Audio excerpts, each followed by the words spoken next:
Nagsabi na dating senadora, Opo, dating DOJ Secretary.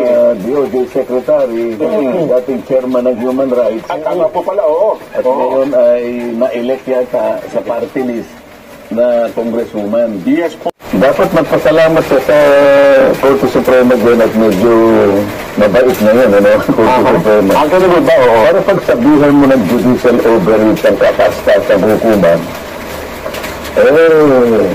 para kang steroid, eh? Okay naman ba dating doon? Bakit mo pagsasabihan yun? Oo. Hindi ba niya alam na mayroong nag-file ng petition sa Korte Suprema? Dalawang petitions na kinonsolidate.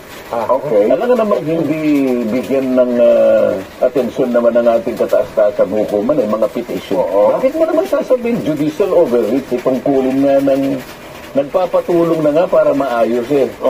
Kapag gano'n ang ginawa ng Korte Suprema, hindi sabihin yan, nakahanda na kaming tingnan ang merito ng mga petition na inyong inihain sa aming pagbibisisyon. So, umaakto po ang Korte Suprema sa petisyon. Bakit mo naman sasabihin, sino ka ba naman? Opo.